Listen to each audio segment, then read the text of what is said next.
Okay, brothers, I now present to you the topic, the changing role of men in society, presented by, on behalf, we have Dr.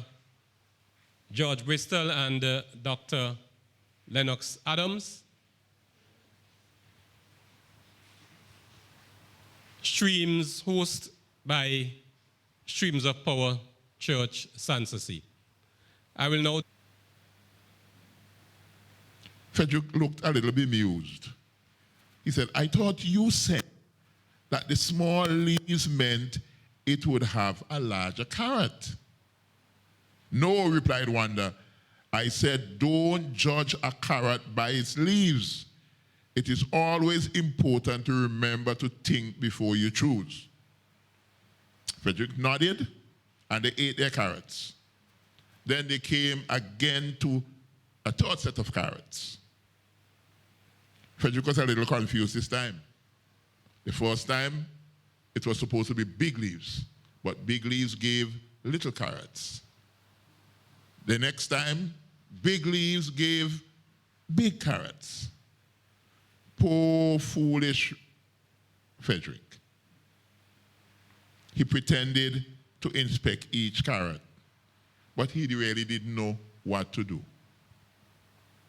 He knew he wasn't as smart as his friend, and he looked to Wanda with a confused expression on his face.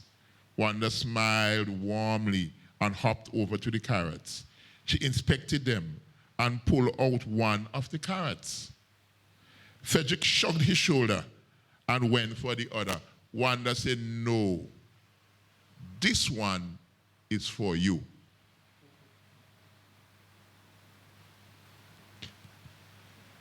Frederick looked at Wanda and he was really wondering what was going on. Wanda pulled out the second carrot. And when she held it up, it was smaller than the first one. So Frederick asked her, what is going on?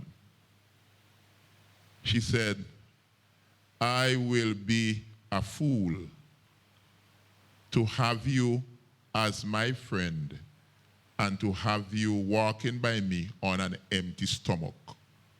My stomach is full. And because you are my friend, I want you to share what I have. Why did I tell you that? There are always people we must share with. And whatever we learn this afternoon, I wish to God that we will share it with the people who are around us. Because there are always people who will be confused by the things around them.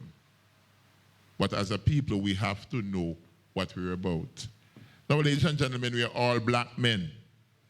Where did we come from? Talk to me. Where did we come from? We came from Africa, not true? Are they afraid to talk to me? We're in church.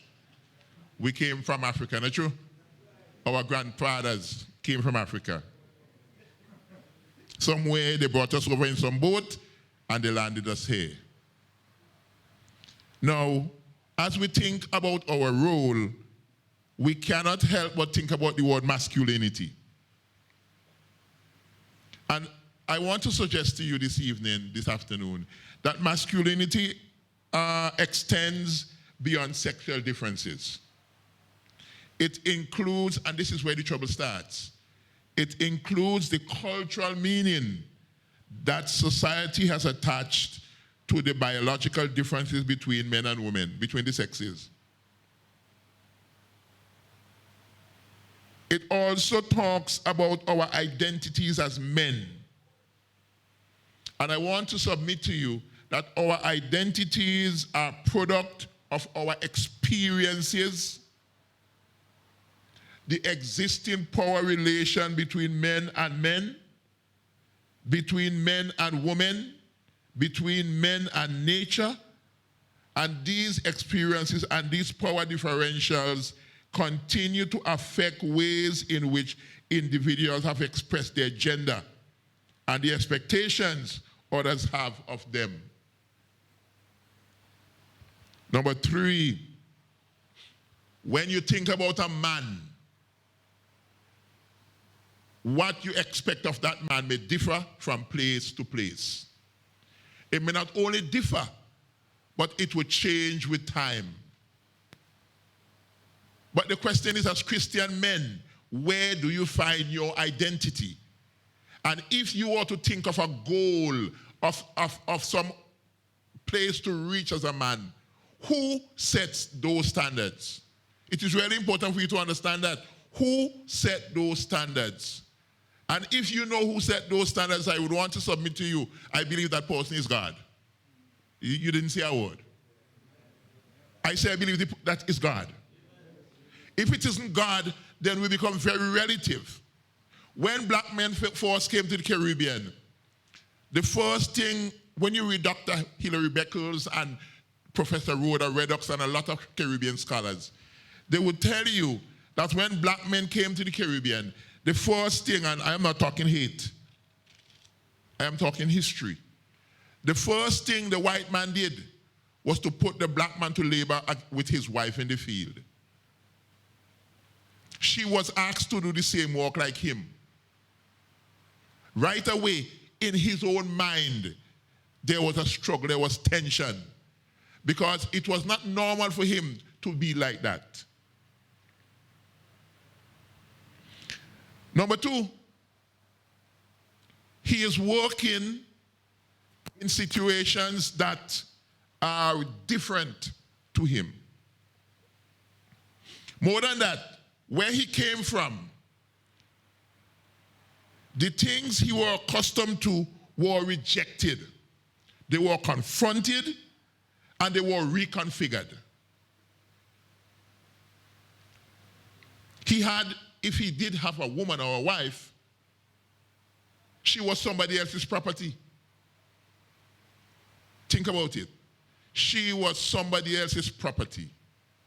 And no matter how much he loved that woman, his love for her could have been violated by his boss. In that circumstance, what was he expected to do? Now, I have a wife, she's gone to town. And if you walk into my yard to confront my wife, you would have to talk to me. But in the days of slavery, the black man's boss owned his wife. And because he owned his wife, the black man really had no right, as it were, to his wife or to his girlfriend. And the woman, on the other hand, had the freedom to do what she wants sexually. So if she wanted 4 men, you could not stop her because she was not your property. And even though she made children for you, the children were boss children. Now listen to me carefully and hear what I'm saying to you. The children were boss's children. If the children were boss's children, I did not have to mind them. Am I talking to you? What did I say? I did not have to mind them. Does that sound familiar to you? My great-grandfather didn't have to mind his children. And if that became a legacy, it is easy to see why I don't want to mind my children. Because originally I was not asked to mind them. I had them and somebody else minded them for me. However, that was about to change. After the emancipation of slavery, black men were asked by the church. The missionaries came down and they told the black men, hey, to be really good black men, you need to have wives. And if you have wives, you need to be good husbands to your wives. And if you are going to be good husbands to your wives, you need to take your wives out of the field. And you need to make them housewives.